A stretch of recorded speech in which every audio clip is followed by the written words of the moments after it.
Robert Palmer, Addicted to Love, 8:09 on your Thursday morning. And we are about to go live on Facebook. In fact, we should be live on Facebook right now. We have principal therapist Liz Piper from Life Weavers Therapy in for I Wish I Knew episode 4. Welcome back.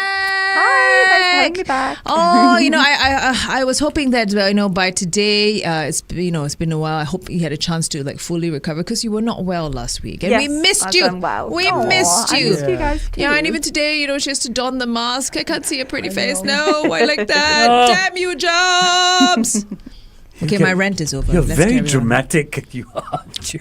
What? No, that makes for entertainment and excitement. Drama. But I wish like I knew being on the episode West 4. End. So maybe these are my unfulfilled dreams of Yes, surfacing. yes. No, it's not. I'm happy where I am. Okay. Okay, good. Alrighty. Okay. So we are going to talk about a very interesting area, and I think a lot of people can. They might know someone who is in that position, or even the caregiver of someone in that position as well. I was in that position. It's called That's poor true. chronic condition management. That's true. So normalizing pain, pushing through the symptoms, waiting for things to get worse.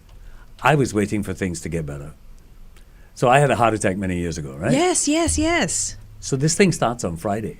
And I get the pains and whatever, and I go, don't worry, it'll be all right. You see this guy, Liz? You see this guy? Saturday, the bouts got closer and closer together, and I went, don't worry, I'll go see the doctor on Monday. You see this guy? It's okay, don't worry. At 2 o'clock on Sunday morning, I'm calling my wife, going, get an ambulance. I get to the hospital, and they put the stent in, blah, blah, blah, blah, blah. And after that, the doctor's talking to me. Yeah? I had 3 hours. I had 3 Everyone, hours. if you're joining us on Facebook Live and you're seeing all this, look at me. I'm just shaking my head. I had 3 hours. It's that typical stubborn male bravado. So You see? does this happen more with men than it does with women? Oh, excellent question. I would say no. No. Yeah, I'd say maybe for different reasons. Oh. As in it's quite equal, or women, we are just so, resilient, and then we just tolerate. We're super resilient. So women- I think it can be for many reasons. It can be work commitments. For women, it tends to be more that they're pushing their symptoms aside because they're dealing with family matters. Right. Yes. So Right. they'll prioritize themselves a little bit lower or something like that. Yeah. Yep. So, Yep. those things, it's like, I'll do it next week, do it next week. So it can be, different reasons for everyone. Yikes. Absolutely. Okay. Yeah. Yep. Okay. But this guy, don't you ever dare pull that kind of stubborn stunt again, okay? Goodness. Now I sneeze and I go to the doctor. No, that is good. I don't play with anything now. Don't you dare. Yeah, okay? you can't. That is good. Okay. So many people live with long-term conditions. What does poorly managed look like? I mean, beyond the test results. Yeah, so there's a couple of sort of red flags that you'd be looking at. Okay. So poorly managed would be worsening of the condition, number one. Yep. So your symptoms are getting worse, and more difficulty managing your medication routines and things like that. Yep. Repeated visits to the doctor or hospital. So these things are cropping up and you're needing to get more support. Yep. So you're going to the hospital or doctor for that. Missing appointments, because you're just struggling to fit everything in now. Right, Life, appointments, family commitments, Yeah. all that sort of stuff. Missed medications. So you see it all starts to roll on top of each other. Yeah. Then missed medications can lead to more hospital appointments or doctor's appointments. Then Yeah. these things can lead into things like the difficulty managing your housework. Cooking your meals, cleaning your house. You might find that, in more severe cases, we see people have, more dirt under their nails. They're a little bit smelly. They're not washing their clothes enough. They're just putting on more perfume.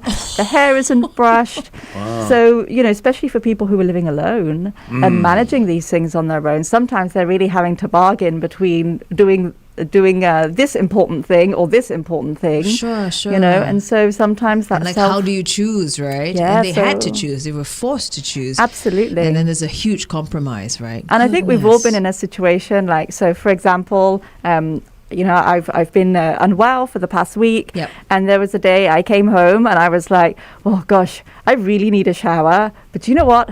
I need to sleep more. So I just went to bed stinky, which is like a bit not what I would normally do and a bit gross. Yeah. But that's a perfect example, which I think most of us can relate to. Yes, definitely. Where we start to bargain between two important things. Yeah. And that's when you can sort of start to see these red flags creeping in. Right, Yeah. right. So when we talk about a chronic condition, what makes a condition chronic as opposed to just a condition? Let's deal with that when we go on to Facebook, I think. Okay, come and join us on our Facebook Live. The Morning Drive, 6 till 10 a.m. Hey everyone, how are we doing today? It's a bit of a West End thing going on here. But yeah, sorry.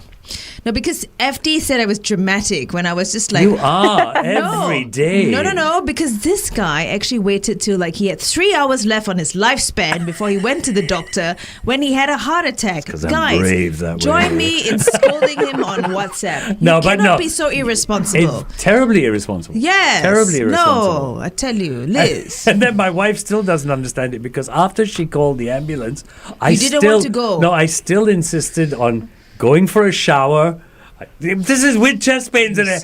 You got to go for a shower. You got to get into a decent pair of pajamas or whatever, and then now they can come and take me to the hospital. Yeah, so when I reacted so dramatically at this guy, he's like, "Oh, you're so dramatic, like you're on the West End." I'm in West End. Don't you do that again, FD, or I will kill you myself. Okay, here we go. So what makes a condition chronic as opposed to just a condition? How do we term So it? it's to do with timeline, basically. So it's 6 months and beyond that. Okay. So you can have a chronic. There's different.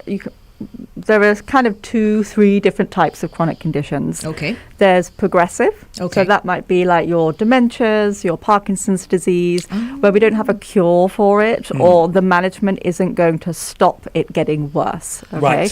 So that's I see. progressive. I see. You've got non-progressive, which Yes. you might have a diagnosis, and if managed really well, will pretty much sort of stay in the same, range okay.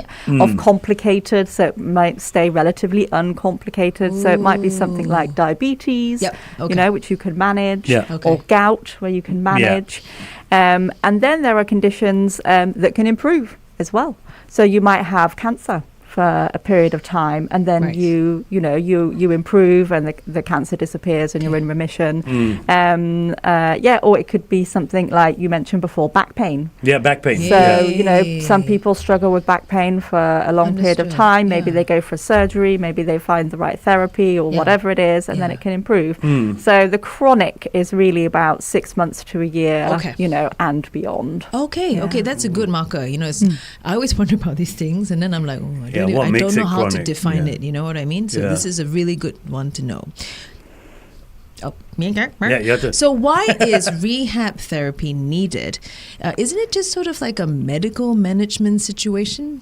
Yeah, so on the surface, it definitely seems like that. Yeah, If you yeah. go to the doctor, you get your diagnosis, he tells you this is what you should do, this is what you shouldn't do. Eat your medicines. Yep, and- exactly. Yeah. And but the evidence actually shows us that when there's rehab therapists involved, it reduces disease progression. It reduces Wow. complications. Wow. It prevents hospitalizations. So there are fewer hospitalizations. It wouldn't prevent them completely because some things can't be prevented. reduces it. But the preventable hospitalizations, can be prevented. It reduces the risk of things like depression, anxiety, emotional distress, and it can stop that cycle, what we briefly touched on, of struggling. And then, you can't juggle all the balls, so you drop a ball, and then this leads to an increased struggle, and then you're dropping more balls, and then you're It's just that increasing. terrible spiral So you're having that downwards. downward Okay. spiral. Okay, So when you've okay. got a rehab team involved, they can catch it early, get the interventions in early, and either maintain it where it is or improve it back to where you were before the downward spiral started. I see. And that's what the evidence says. It's really clear. But it's not the first thing that will come to your mind when you think about, when you've just been diagnosed with something. Yeah. So, yeah. I think for most it would be like I just want to go home and I just want to I will make adjustments to my life, but I guess people always think that it's just on me, it's all on me to figure it out and to sort it out, and we might not be the best people because we might not know how best we can actually live our normal lives Yeah, thereafter, absolutely. right? And I Okay. think that's where there's the challenge, which we often don't anticipate, is where there's a clash between what you've been told needs to be done to maintain your health Yep. and the life you lead. And everybody leads different lives. Yeah. So That's true. one thing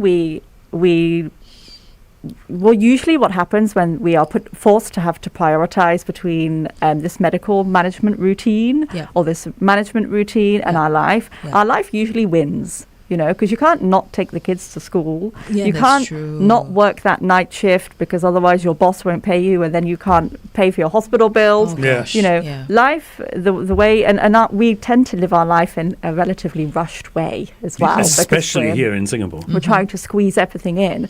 So then when you on top of that are trying to add on this additional management routine, that's where there can be a clash, and that's where things can start to fall apart. And I think when we go to the doctor's office, we get our diagnosis. They Yeah. tend to give us a leaflet, some Yeah. websites, maybe information on support groups, Yeah. and you feel pretty equipped. Like, okay, That's true. I'm prepared. I've got I this got this. information. Yeah. I'm gonna go home and I'm gonna manage this really well, and then. But the problem with that is it really is oversimplified. But we've got this impression that we've got all the resources we need to make it work. Then when we go home and can't make it work, it's quite easy for us to start blaming ourselves.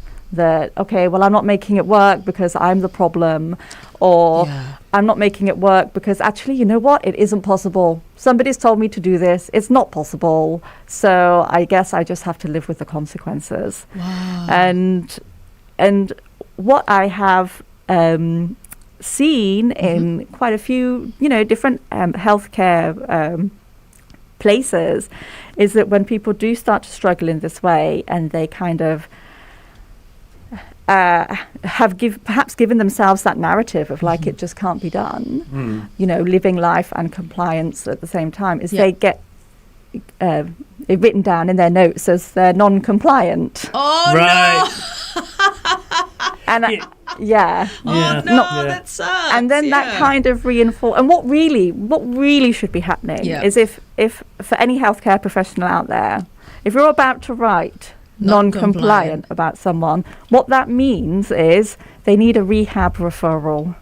I see. Yeah, they do. They need a rehab therapy referral. Why aren't they compliant? Okay. Because if there's a reason they're not compliant that can be solved, let's solve it. And that's really the domain of the rehab therapist. I was thinking about what you said about how you see a doctor and then you get these pamphlets, right? And I don't know how many people are like me, but I've had pamphlets given to me. You're over 60 now, and this is what you should be doing, and that's what you should be doing. And I take it home, and I'll read it tomorrow. FD. It's true, and I'll bet you there are dozens of Yeah. people doing exactly the same thing. Yeah. And these are pamphlets for support groups and whatever else you may need, but you go, no, it's okay, I'll read it tomorrow. You know what? With you pointing that out, FD, I can see why we should really, really start to just change the way we approach our post, condition diagnosis or even like post-op with including a rehab therapist. Because I'm very sure the rehab therapist they would be able to like sort all of this out and guide you through this process because it is very important. Oh, right? yeah. It's like after I had my heart operation, right? Okay. The first thing that happened after I had my the procedure done Yeah. was you get up, you stay a couple of days in hospital and you go home. Yeah. On your first time back to the hospital, the first thing you do is you see a counselor. Oh. And that person explains to you why you need to do this and why you need to do that and why you need to do this and why you need to do that. Because you don't. But it's not enough, right? Like the rehab, it's not. the It's rehab not. therapist can And then step you go in. into your rehab. Oh, let's talk more about Yeah. this as we jump back on air. Come and join us, everyone.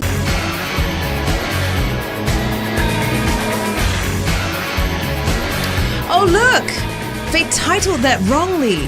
Garbage. Stupid FD. You and your heart attack. Yeah, okay. Yeah. It's not Unfortunately- stupid, girl. It's stupid Stupid FD. FD. FD. I'm going to be known as stupid the rest of the No, day. no, you're not. It's But- just that I say that with so much love and affection. You. Okay, for those But- of you who just joined us, FD actually waited to the final 3 hours when he had his heart attack, 'cause enduring that it for was- days that before was he a- finally got onto that stupid. ambulance to the hospital. Yeah, that was a bit That is stupid. why he's called FD. But here's the thing. You know, I went through counseling and then therapy. Yeah. As rehab therapists, aren't you part counselor as well? For occupational therapists, yes. You are, aren't Yeah, you? I mean, our studies are biopsychosocial, so we're the only biopsychosocially trained healthcare practitioners Wow. ever, by the way. So, Wow. you know, little, go Whoa, occupational yeah, wave that therapists. flag, yeah. But yeah, so because occupational therapy deals with the performance of a person in their completely holistically, and that involves your mental health, your emotional Right. health, your physical health, your environment, how you're moving around, what you're using in your environment, what your environment triggers you to do and triggers you not to do. Right. So when we're looking at a person, and this is so integral for chronic condition management, and Yeah. why the OT is often really core in that, Okay. is because it helps identify what are the things that need to be addressed that are going to be most successful. Because for some people, it's just environment. Okay. For some people, it is the more emotional side. Okay. So you really can't just approach one person with a one-size-fits-all. You Yes. need to really be looking at what is the Yes. barrier to them being able to, either perform that occupation and in this case, it'd be performing the activities you need to do as part of your chronic condition management. I can see two things here. Number one, we talked on Facebook Live and we asked you about, how this rehab therapy, improve such a management of chronic conditions, right? And you said that actually it's been shown through studies that it reduces depression. I think you mentioned, and all the other mental problems that can come about when the person is in that situation. Yeah. And I can see very, very clearly now that with rehab therapy, the occupational therapist coming in, this is where the care gets very, very personalized. We Yeah. are all Yeah. individuals with our own lives, so many variations. Yeah. This is where that sort of like very personalized, very specific, catered to that individual care can come in. Yeah. But that comes from the therapist, right? Yeah. But does it extend beyond that to friends and family who've got to look out for signs and things like that? Yeah, definitely. So when Oh. we go in for, or actually any case, but Okay. we're talking about chronic condition Yeah. management, we would call that social environment. So your family, your friends, your caregivers, and making sure that everybody's on the same page. Okay. Because I think maybe one way to sort of describe it, which would be easy to understand, is if you've got a big chunk of stuff that you now have to do for your condition, Yeah. that increases cognitive load. So I think this idea has been floating around much more sort of like in social Sure. media and Sure. stuff. Sure. That increases the cognitive load. And that's really hard work for one person to do and sustainably do for the long term. So what we're really doing is we're looking at how can we sort of like spread that out. Okay. Share Okay. the burden, as Yes. it were. Yes. And that's where having just one caregiver often really isn't enough as well. It's That's a really good about point. looking at, one person also has to live their life. That's It's true. very difficult to live two lives. Yeah, that's true. But you could Very always true. live, your life and then 1/12 help somebody with 1/12 of theirs. So that's where, having friends come in and taking turns to do things and family members. And also we would look at the family members or the caregiver's routine Right. and make sure that when we are unloading a responsibility to Yeah. them, that it also makes sense for their routine. Because it That's needs to wonderful. be sustainable for them. Because if Yeah. it's not sustainable for them, then they're not going to be able to do that responsibility, and then that's going to flow back onto the person who's managing their condition. So in terms of being holistic, you Yeah. just have to look at everything, and that doesn't happen in a that's 1 hour true. session. Yeah. That doesn't happen in a 30-minute consultation. Yeah. It Takes happens time. over a process Yeah. of, really being a detective and really looking at where a person's at, what they need, what the barriers are, and how we're going to break down those barriers and Yeah. get success. I got to say, I don't have a chronic condition right now, but I want a rehab therapist in my life just to help me manage and sort myself out. I'm a hot mess mom. Is that I a think con- when- I think I that's a think chronic condition, actually. There's on its a own. big role for OT for new mums actually. Oh, really? Yeah. That's Oh, wonderful. Let's talk yeah. about that on Facebook Live. Yeah, and also, absolutely. as we brought up about, caregivers, friends and families, how they can be involved in the process of Yeah. chronic condition management. Come and join us on Facebook Live. Because coffee is never enough. The Morning Drive. So, occupational therapy for new moms. That's amazing. I've never heard of Yeah. this. Well, So how and why? yeah, it's just about if you look at it from the lens of a chronic condition, babies are hopefully chronic.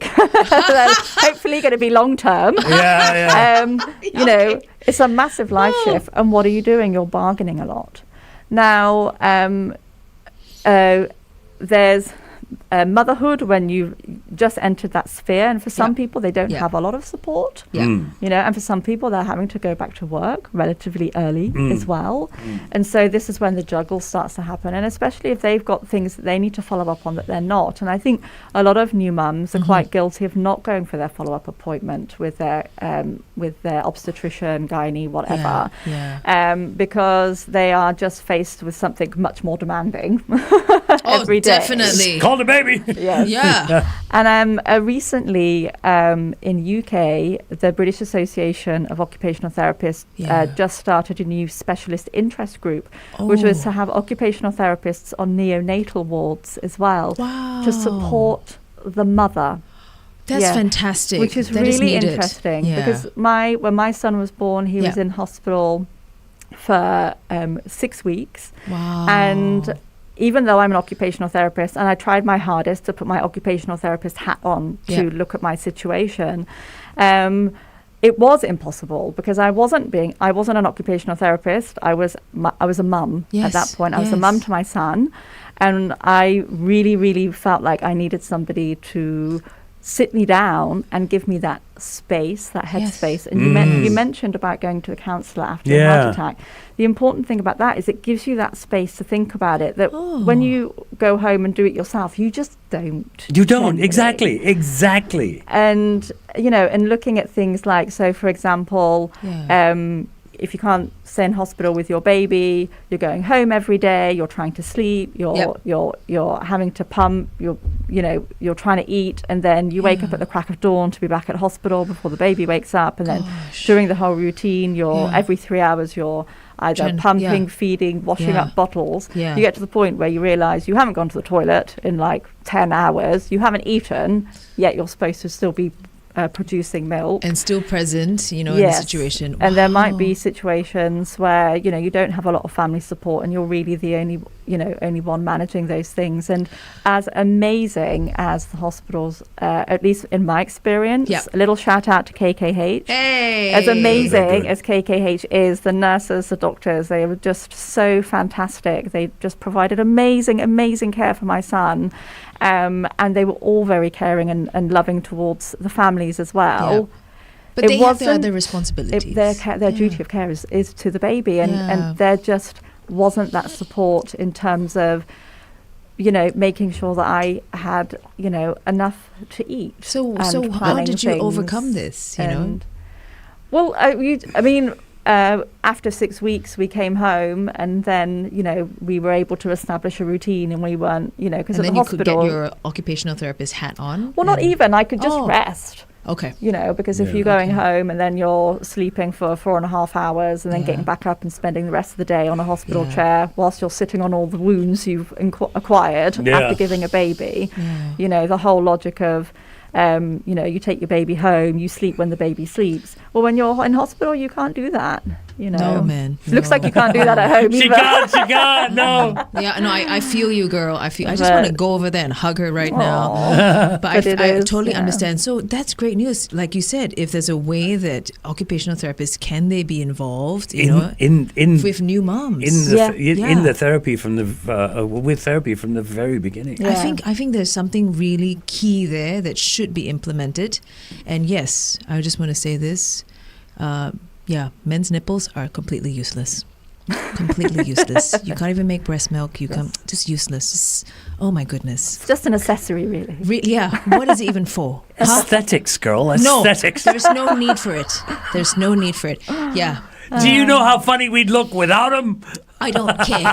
They're just completely useless. Yeah. Okay. Right. So but again, friends and family, as much Yes. as they're part of this system, they're Yes. going, okay, I'm part of the system. I want to help this person. Right. But what should I be looking out for? Yeah. Yeah, so it's all personalised. There's just no answer really in Right. terms of like what you can look out for in terms of, you know, finding a solution. That's where you really need to get somebody in who understands, you know, how people function, and the condition itself. Because when you marry those two knowledges together, which is what the rehab therapists do, that's when you can start coming up with solutions that are actually realistic as well and sustainable. So I think like it would be for the family members and stuff, you'd be looking at your red flags, which could be if you're living in with the person, Right. and you know all the house chores and everything are managed. We were talking a bit before Yeah. about Yes. how, you know, you Yeah. can look for those red flags of the Yeah. house not being clean and stuff. But if all of those things are looking pretty good, then you'd be looking at signs of withdrawal. Person losing interest in what they're doing, not motivated, just sort of depending on other people to do things for them. Okay. You know, and you know, not really showing that interest and becoming. I think withdrawal is one of the big ones because it can. It's something that, even though it can generally happen quite slowly, it's quite obvious as well. So when we talk about withdrawal, we're talking about being less social, not Yeah. wanting to mix, not wanting to communicate anymore, stuck in the room, I'd rather be by myself, that sort of thing. Yeah, What or just I'm happy sat in front of the TV. Yeah. I'm just relaxing. Would this be too much of a blanket sort of like an observation that friends and families can look out for, just as the that the patient or the person is really unlike his or her usual self? Yeah. Is that too blanket a state? No, I think that's a really good way of looking at it. And then if you want to you double check, you know, if you're feeling a little bit, maybe I'm jumping the gun a bit here. Sure. Then you can ask yourself, why do I think that they're like that now? Because if they've just had, I mean, I've seen some clients where they've had withdrawal, but then they just lost their son. And then you're like, kind of normal. well, they're Yeah. grieving. They're That's grieving. normal. Okay. That does mean more support generally would probably need to go in for Yeah. their chronic condition management. Yeah. But if, you know, there hasn't sort of been any major event that Yeah. can trigger that, Yeah. and you think like, well, life's normal, and they're just not picking up the phone to talk to their girlfriends anymore, Yeah. or the guys, you know, they don't want to go out with the guys anymore, Yeah. or what they say they're going to come over to the house and make it easy for them, and they're like, never mind, don't want to trouble you. Yeah. Then you can be like, that you weren't like that, you know, 3 Yeah. months ago, 4 months ago, 5 months ago. What has changed? And if not much has changed, then it's worth looking into, because it might be something that's happening internally as opposed to externally. Right. So, you know, We're going to jump back on air really soon, cool. and then we're going to take that question. And also, I have two more questions towards Liz. Come and join us on 1FM 91.3.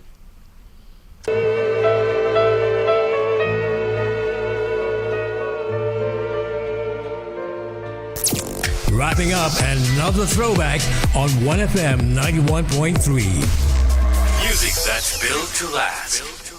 Alrighty, we're with Liz Piper, principal therapist at Life Weavers Therapy for I Wish I Knew episode 4. Yeah. We're dealing with poor chronic condition management. Indeed. You've got a couple of questions for Liz. So, you know, we were talking on Facebook Live, everyone, about how, sometimes for friends and families, what they can notice in order to see whether the person, the patient, has very poor sort of chronic condition management, right? When they're a blanket term, you know, being not their normal self, right? But also before, like you said, don't jump the gun, because maybe they're going through something else that has led to that change in behavior, right? So this is where I'm starting to see that you would need, and you know, like a rehab therapist or an occupational therapist has a clearer overview. You know what I mean? Because like FD, sometimes your friends and families are just too close that they can't see it. It's difficult to be objective. Yeah, it's which difficult is to be why objective. healthcare professionals can't treat their loved ones. Right. And you Right. and you talked about that on Facebook Live when it came to your son, right? Yeah. Being, after he was born and Yeah. how you couldn't wear that hat of an occupational Because therapist. at that point, you're a mom. Yeah. Yeah, Now- mom Yeah. first. Here's my question. So people are now kind of warming up to this idea that, okay, maybe I need to involve an occupational therapist in my, for whatever my needs might be. I think people are also worried about money, right? Yeah. Is Yeah. it, can it be subsidized? Is it, will Yes, it it be depends what costly? service you go Just really to. quickly, if you could take Yeah, us through it. yeah. So I think if money is a concern, Yeah. and you've ideally at the point of diagnosis, but at really any point of your condition, Sure. your chronic condition journey, you just ask your doctor, I want to talk with an occupational therapist because I'm just struggling. I don't think I'm going to be able to do this. Okay. And I know that's going to Just affect me like that. negatively. I Okay. would just ask Okay. and see what they say. And then if they mention that, why don't you give it a try first, and you feel comfortable to do that, Okay. then go for it. But if you or you're advocating for a loved one, and you can you can already see that there were red flags before the diagnosis, Sure. or that they've had difficulty managing other things in their life. There's a Yeah. history of difficulty managing things. Yeah. Then I think you can, be a little bit more firm and say, well, there's a history of them not managing well, and I don't want that to happen here, because what Yeah. happens when you don't manage well? Well, you end up going to the doctor more, you end up going to the hospital more. Right. And even if you're paying out of your Medi Medisave, your Medishield, your Yeah. CPF, that's still your money, right? Yeah, It's still yeah. your money. So, getting this this support early on, Yeah. even though you're spending more money essentially up front, you're really saving money down the line. And Yeah. the down the line is big bucks, Yes. because Yeah, if you're yeah. looking at sort of a week, Oh. 2 weeks, 3 weeks in hospital, Oh, that's true. That's a lot. it's That's a a lot. way to, that's actually a even good when way it's to see it. subsidized. That's realistic. That's Even when it's realistic. subsidized. Okay. Yeah. So, and as we talked about in the previous episodes as Yeah. well, that when you do things early, it's less complicated. So you need less sessions. Which is Yeah. less costly. I mean, Which is less ultimately, right? costly. And then you Yeah. don't have all the problems down the Exactly. road. Yeah, okay. But I mean, even we Okay. have people who would normally be, or they're receiving most of their care through the public system, and they're unable to get this kind of service through the public system for Sure. whatever reasons. Sure. Maybe it's manpower or the way the service is designed. Yeah. And they actually come to us and they say, this is my budget. Yeah. I really want this to be managed well. Ah. And these are my goals. Okay. What can you do with it? And I then we say, see. okay, this is what we're going to do. And it might be a case where, I mean, the first assessment is always best to be face to face, because you get so much more rich, beneficial Yes. information from Yes, that. for sure. But after that, you can do things through teletherapy, which significantly reduces your The cost. cost. Okay. And you don't have to go and see anyone or host anyone in your home or anything like that. Yeah. And then we have our online support through WhatsApp and stuff like that. Ah. So some people will see the importance of having that support and Yeah. those systems in place early, Yeah. and then they'll make that upfront payment to reduce the problems further down the line. I And think, yeah. the other thing with having somebody involved early on Yes. is they get to know you and your condition. And you and your Oh. condition is different from a condition from a textbook. Yes, And it's different from you yes. without the condition. You and your condition is Wow.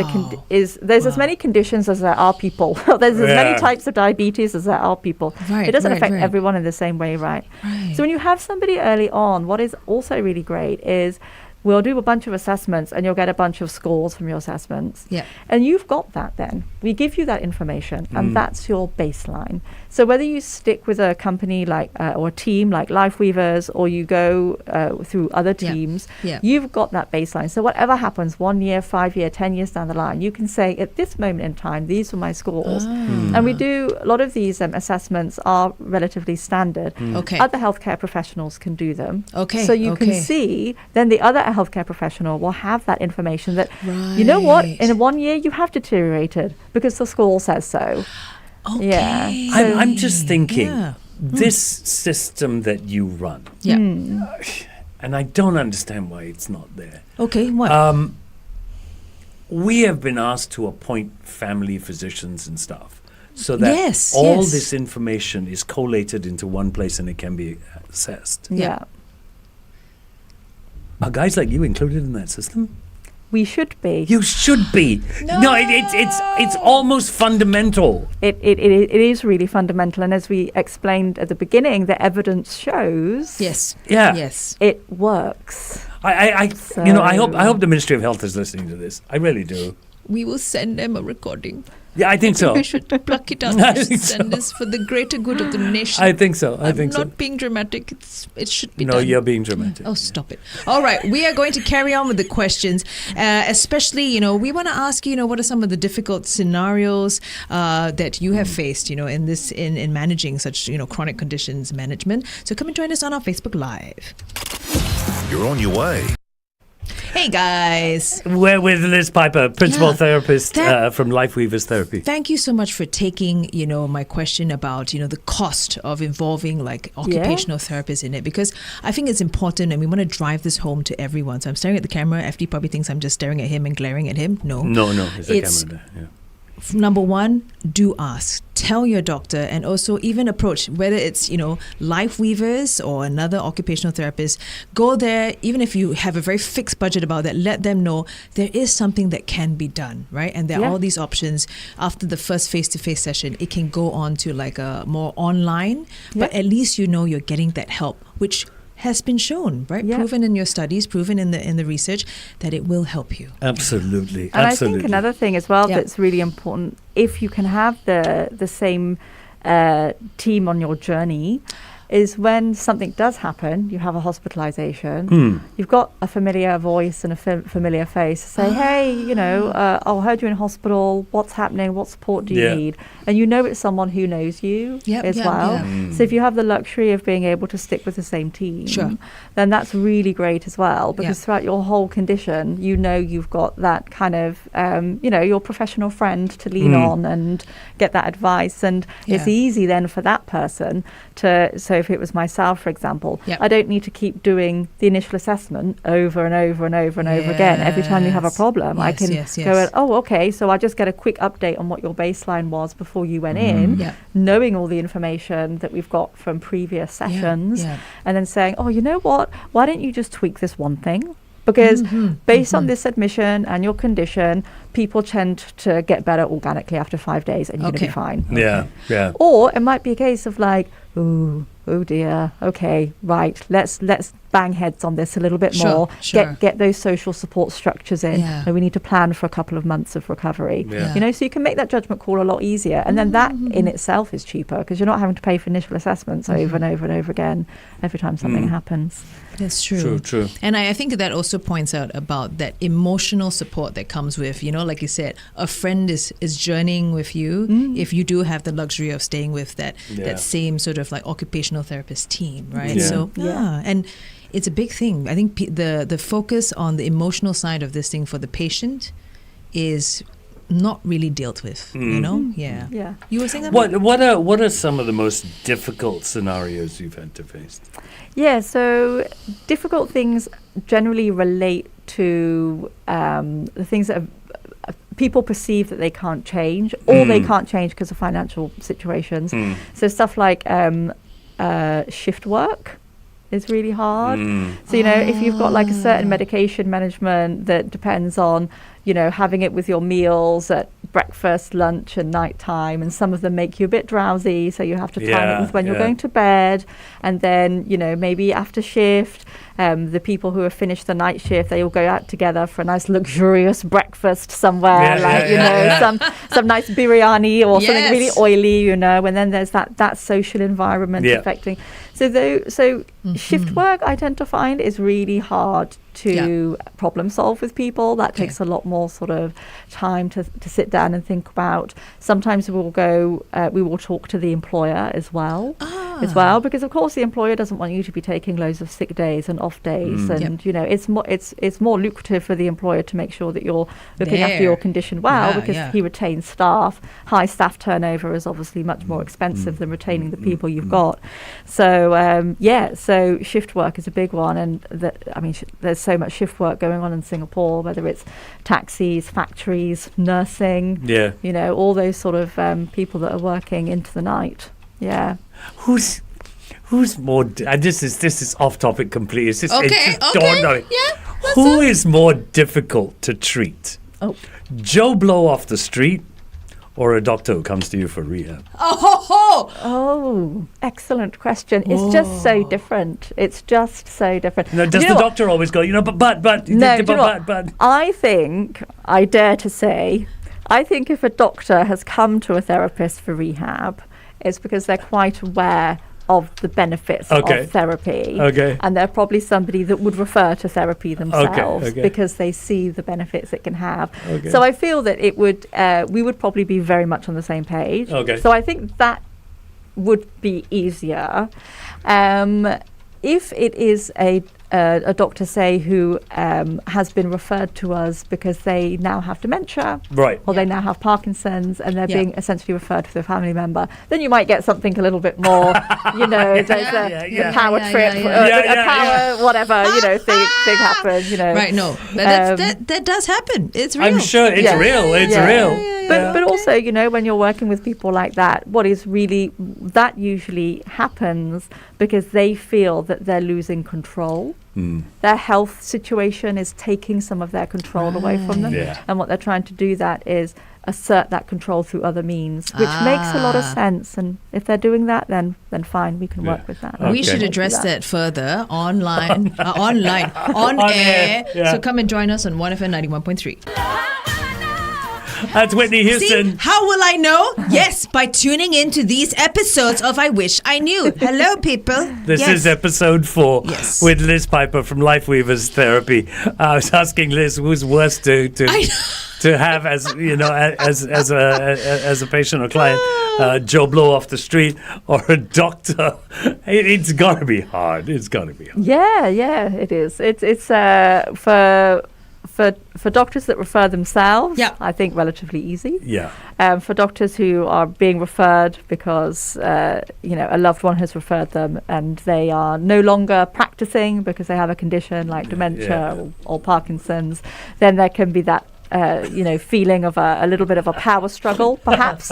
But once they've realised that there is no power struggle because it's about everybody approaching this situation as an equal, then that's relatively quickly smoothed over. Interesting. Okay. You do have a help guide. Yes, we Okay. want to tell you all about it, okay?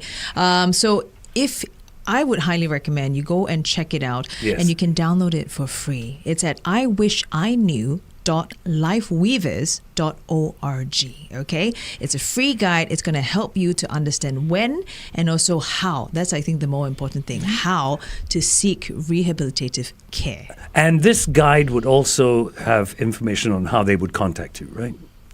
Yes. Yes. That I- and more. That and and more. 99.9% sure it does. 99.9, yeah. No, so the brochure also tells you, how do you even say it to your doctor? How do you Yeah. even Yeah, bring yeah, it up to your yeah. doctor? So, Yeah. sometimes the words are hard to find, Yeah. So this brochure, I think if you just carry it and you wave it, right? I think even if you just show it, because what it has is the evidence. And, as clinicians, we all have to be practicing evidence-based medicine. Yep. Yes. That's, that we have to be doing that. Yeah.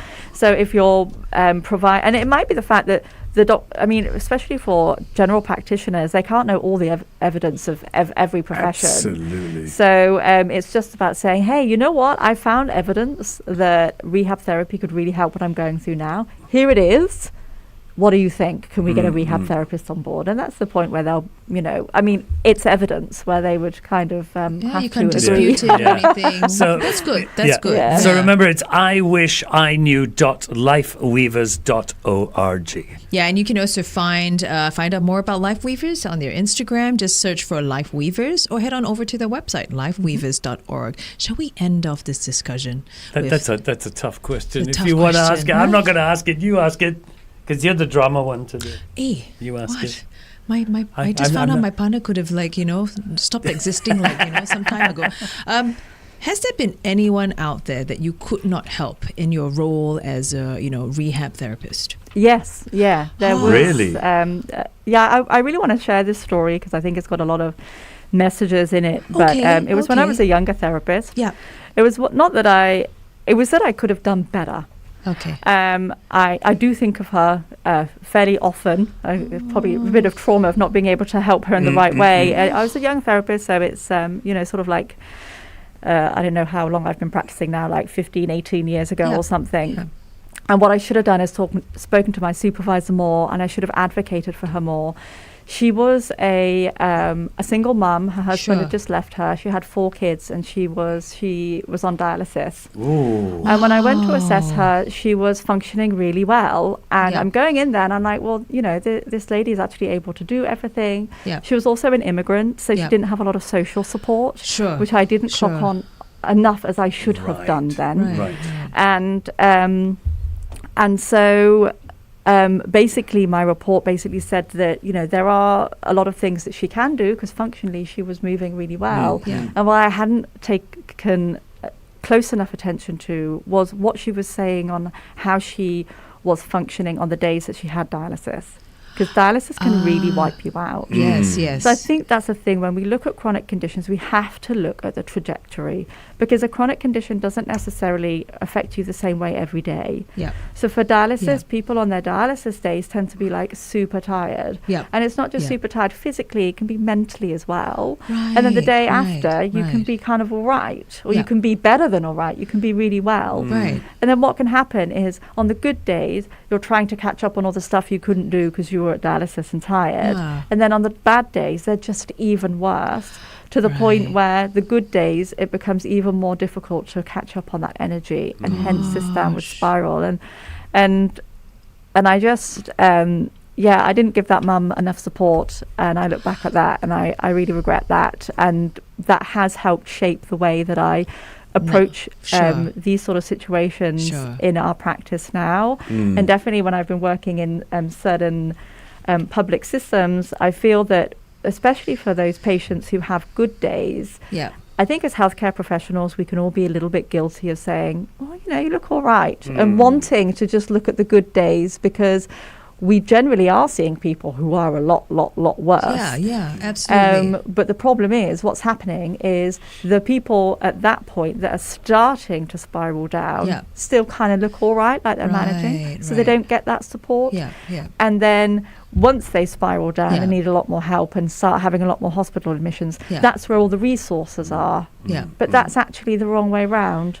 What we need to be doing is we need to be heavily resourcing that mum at the beginning, so she doesn't end up spiraling down. And I think that that's one thing that has also really spurred me on for all of this sort of preventative interventions. I wish I knew, and all of these. This stories are always in the background for me, and that's you know what, Liz, a vulnerable sharing. So don't beat me up too much about it. Thank you so much for actually sharing that with everyone, because, and I want to say that you are doing an incredible job. Very you know true. what I mean? Very so true. I don't want to. I mean, yes, we all have to go through those experiences, but you have taken it the right way, and you're learning from it, and you're bettering the whole procedure, the whole system, not just for you, but also for your clients, for other patients as well. So Liz, you are doing good. I think for cases like this, to sort of for the younger staff, because I was very junior back then, this is where it's really beneficial to have pathways in place. So you've got the seniors, you've got all the people with the experience to put a pathway in place. So when the juniors are seeing cases like that, they know that, okay, this is the point I should be putting a hevier intervention in, rather than saying, we'll wait till further down the line. What a great discussion today for episode 4 of I Wish I Knew. Liz, we can't thank you enough for coming to join us here on 1FM. 1FM 91.3.